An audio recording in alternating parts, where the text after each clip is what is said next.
Okay, hi, I'm back.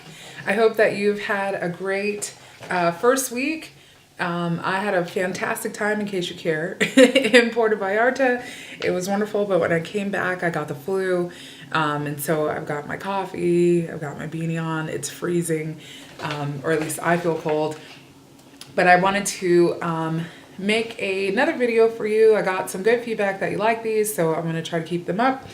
A couple of things, just so you know the structure of what we're going to be talking about. I'm going to discuss some announcements for this week, and then I'm also going to do a review for the, or not a review, but like my commentary on your first discussion board, the chapter 1 discussion board.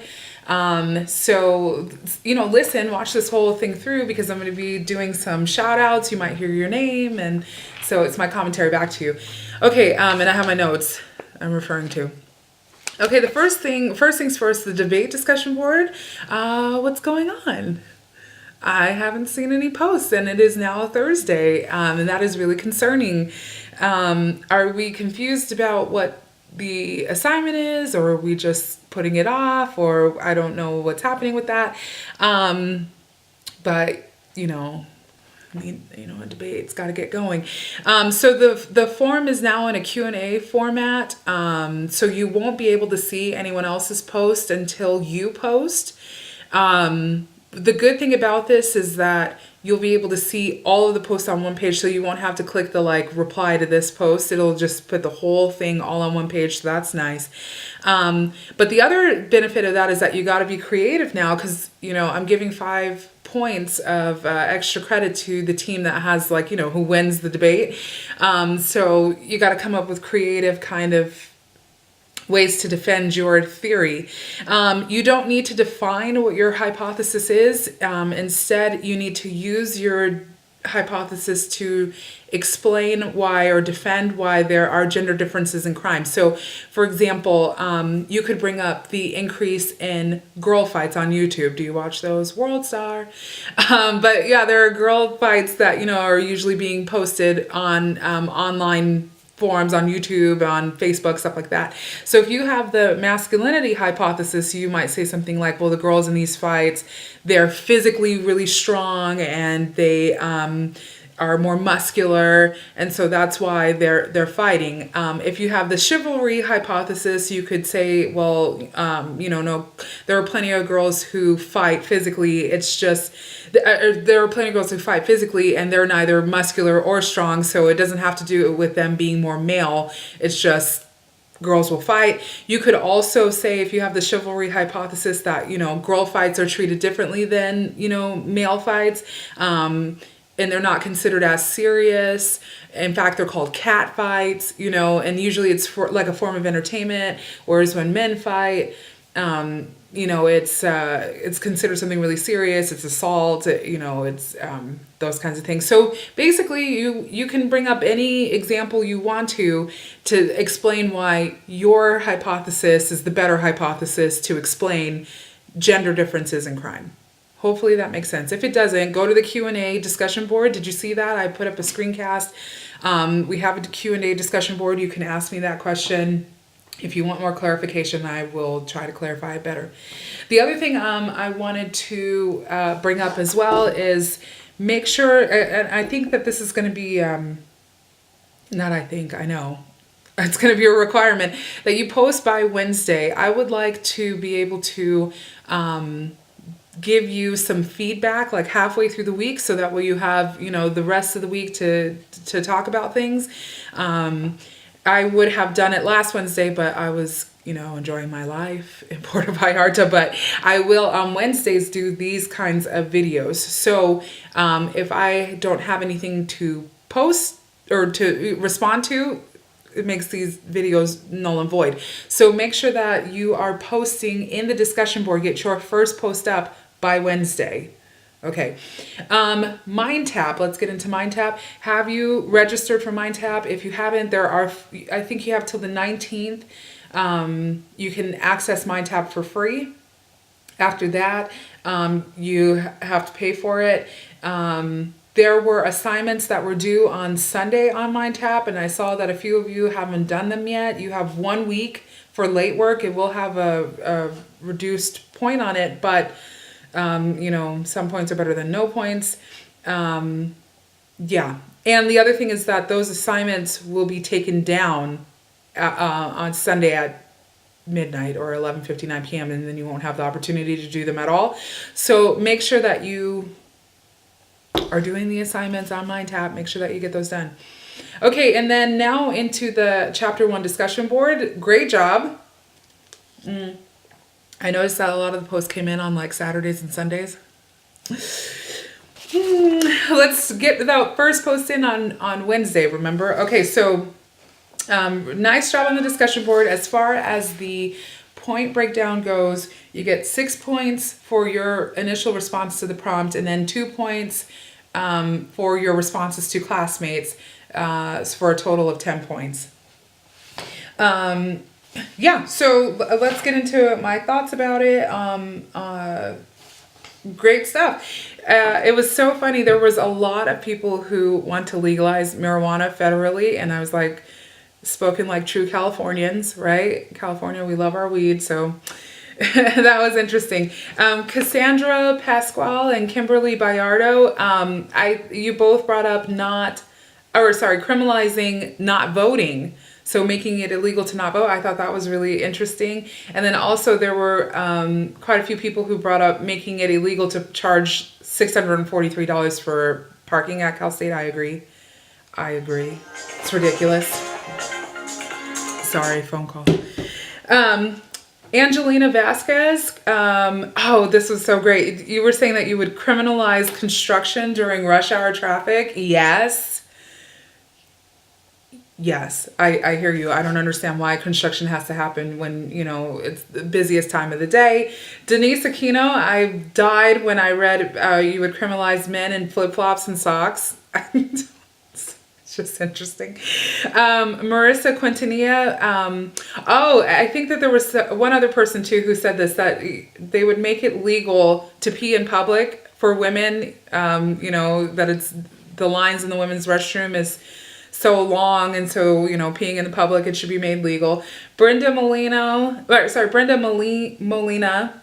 Israel Doroteo, I think I'm butchering names, I'm sorry, and Josh Humphreys. I thought it was so interesting. You were talking about legalizing assisted suicide, which there is a movie about Jack Kevorkian. He was a doctor who would practice assisted suicide before it was legal in our state. There was a movie made about him called You Don't Know Jack. I think it might be on Netflix, but I know it's on HBO. You might want to, watch it at some point. And Josh, you shared a very nice story about your grandma, and I'm sorry to hear about your loss, but I thought that was really interesting. Gracia, I'm sorry for your loss too. I've often said, I think you were saying that you would make the death penalty legal in all states. And, I've often said that I'm not for the death penalty, but then I've never lost anybody close to me to gun violence. So I've always said, my feelings might change if it had personally affected me. So I hear you on that. And then Lorena Resendez, you talked about criminalizing technology at a young age, and that I found that fascinating too. I have friends who have very small children, and they can work a computer like nobody's business, but they can't say their name. So that's really interesting.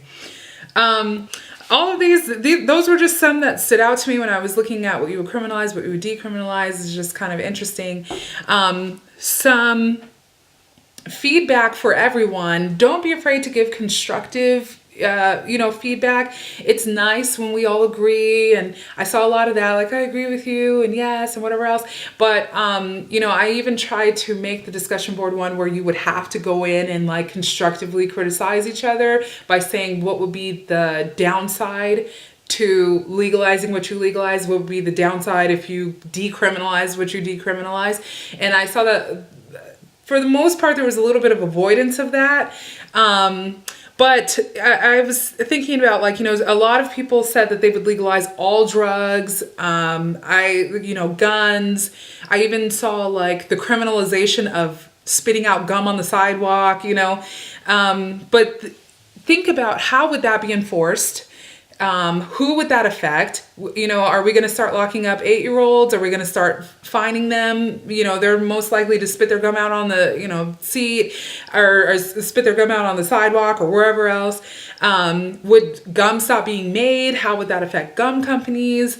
Would we all have to walk around with hot breath now because it's illegal to spit out your gum and nobody wants to take that risk? So these are the kind of things that you can, get into. I did see this. There were some good examples. I saw a lot of people saying that they would criminalize bullying. And even though it is terrible, bullying is horrible. And there has been an increase in teen suicide because of bullying. It's just a horrible thing. But how would criminalization of bullying be enforced? How would you, who would determine what was bullying? And some people even arguing that bullying is a good thing, that schoolyard teasing makes you tough and strong. And so we would have that kind of debate, or that it, inspires courage out of people. And then, what would be the difference between an argument and a disagreement and bullying?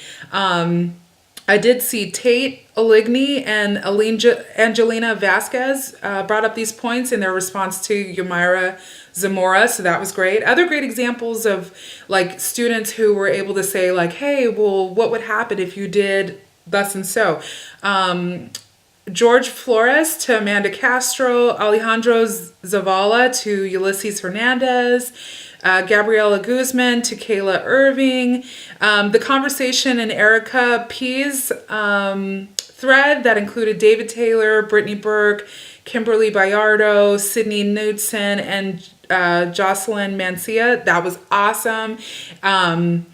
I think you were having a conversation about it should be illegal for, I think Erica brought up, it should be illegal for cops to sit on the side of the road and wait and give tickets. And then there was, this back and forth about well, they have ticketing quotas and whatever else, but it was awesome. And I thought, great conversation, a fantastic conversation.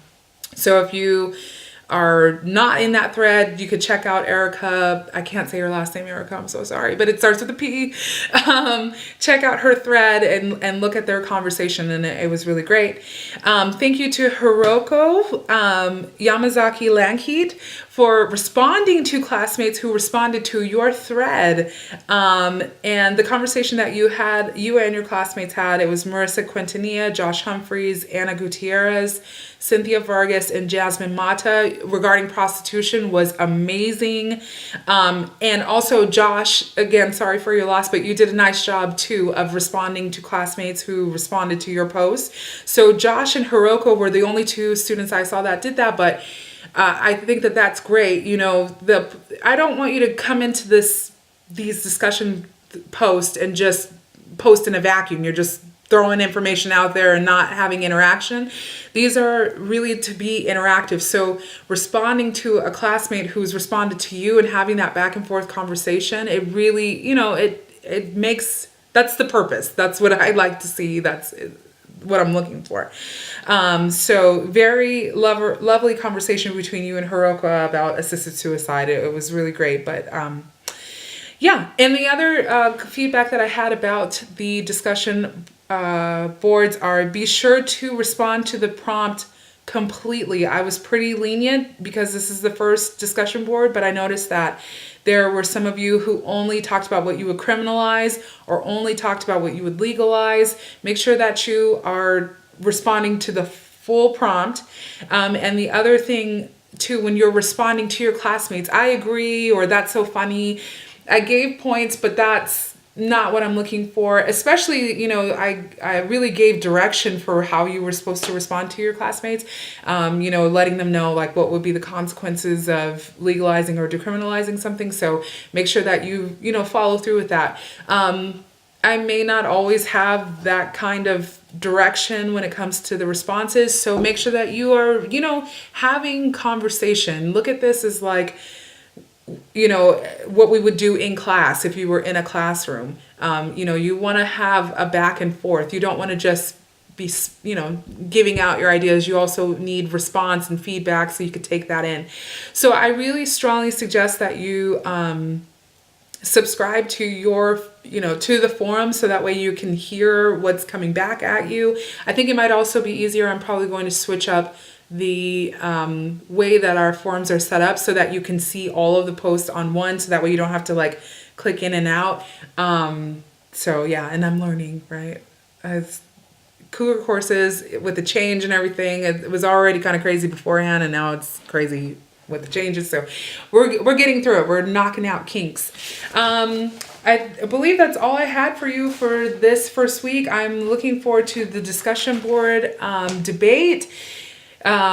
Quick wrap up, make sure that you put in your very first post by Wednesday, because I'd like to do, these student shout outs like I was doing and give you some feedback. And I think this is much easier and much more effective than me going in and typing things. I did type to a couple of students, but I think that it's better to just hear it this way. Tell me what you think. I think it's better this way, so everyone can hear feedback, right? All right. Hopefully you have a great rest of the week. Make sure that you get that the debate discussion board done, your Mind Tap assignments done. If you have any questions or concerns, make sure you use the question and answer discussion board. I will check it and I'll answer your questions. Have a good one.